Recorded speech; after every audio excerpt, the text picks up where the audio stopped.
వారి ఆదేశానుసారంగా ఈరోజు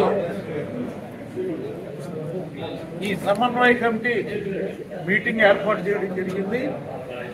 దీనికి సంబంధించి ఇంతకుముందు మేము ముగ్గురు కూడా చంద్రబాబు నాయుడు గారి దగ్గరికి మొన్న భీమవరం పాలకొల్లు వెళ్ళడం జరిగింది. పాలకొల్లులో ఆ వేళ జరిగిన సమావేశంలో మమ్మల్ని అందరూ మా ముగ్గురిని కూర్చోబెట్టి మాట్లాడి మరి ఇక్కడ పరిస్థితులు స్థితిగతులు మరి కార్యకర్తల మనోభావాలు అన్నీ కూడా ఆయన తెలుసుకోవడం జరిగింది. ఈవేళ మరి తాడేపల్లిగూడెం నియోజకవర్గం మొదటగా జనసేన పార్టీకి మరి ఉమ్మడి అభ్యర్థిగా బొలిశెట్టి శ్రీనివాస్ గారిని ప్రకటించిన తర్వాత మరి కొన్ని చోట్లయితే కొన్ని ఇబ్బందులు వచ్చినాయి. తాడేపల్లిగూడెం నియోజకవర్గంలో ఎటువంటి ఇబ్బంది రాకోకుండా అందరూ మరి ఏకమై ఒకే ధ్యేయంతో ఏదైతే ఇక్కడ జరుగుతున్న అక్రమ పరిపాలనని అంతమొందించాలన్న ఒక్క నినాదంతో మరి ఈ ఎలక్షన్ ఫేస్ చేయడం జరుగుతుంది. ముఖ్యంగా వైఎస్ఆర్ కాంగ్రెస్ పార్టీ చేతులెత్తేసిన పరిస్థితి నియోజకవర్గంలో. ఎందుకంటే కార్యకర్త అనేవాడు కూడా లేకోకుండా కార్యకర్తలు పారిపోయే పరిస్థితి, కార్యకర్తలు ఇళ్లకెళ్ళి బతిలాడే పరిస్థితి ఇక్కడ మరి కనపడతాం. మరి అంతేకాకోకుండా మరి ఆయన నేను ఓడిపోతే ఓడిపోయాను,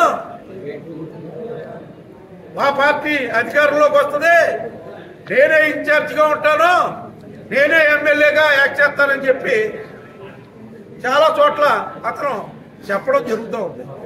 అంటే వాళ్ళని భయభ్రాంతులు చేయడానికి బయట మరి ఎవరైతే మరి పెద్ద మనుషులు ఉన్నారో వాళ్ళందరికీ కూడా భయభ్రాంతులు చేయడానికి గాను వాళ్ళు బయటికి రాకోకుండా మరి మాతో కలిసిమెలిసి ఉండకుండా చేయడానికి గాను మరి అతను ఈ చర్యలన్నీ తీసుకుంటున్నట్టుగా కనపడుతుంది. ముఖ్యంగా మీ అందరికీ కూడా తెలుసు ఎలాగా మట్టగడ జారిపోయినట్టు జారిపోతున్నారో కార్యకర్తలు. మరి వేళ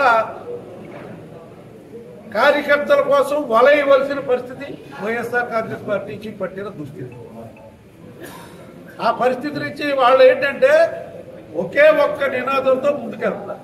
మా చేతిలో వాలంటీర్లు ఉన్నారు, మాకు కార్యకర్తలు అక్కర్లేదు, ఇదే మాట అతను చెప్తా ఉన్నారు. అయితే అది ఎంత మాత్రం మరి నేను వాలంటీర్లకు కూడా విజ్ఞప్తి చేస్తున్నాను, మీరంటే మాకు ఎటువంటి మరి ఇబ్బందులు లేవు.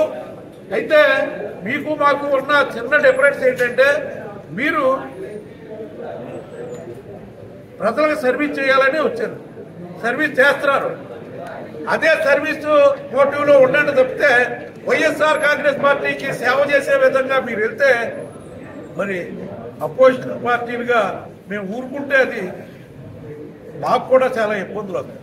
ఎందుకంటే ఈవేళ మీరు 1500 మంది వాలంటీర్లు ఉంటే ఈవేళ తాడేపల్లిగూడెం నియోజకవర్గంలో ఉమ్మడి 3 పార్టీలకి 10,000 మంది కార్యకర్తలు ఉన్నారు. ఎక్కడ మరి మీరు మీకంటే 10 మంది ఎక్కువ ఉంటారు. ఖచ్చితంగా పోలింగ్ బూతుల దగ్గర కానీ ఎక్కడా కూడా అన్యాయం జరగకోకుండా ఉండే విధంగా మరి ఏర్పాట్లు చేసుకుంటాం. అంతేకాకోకుండా మరి వేళ ఓటర్ లిస్ట్ గురించి దీని గురించి మేము ఎక్కడా బెంగపడవలసిన అవసరం లేదు. కారణం ఏంటంటే ఒకటే 2 సార్లు మనం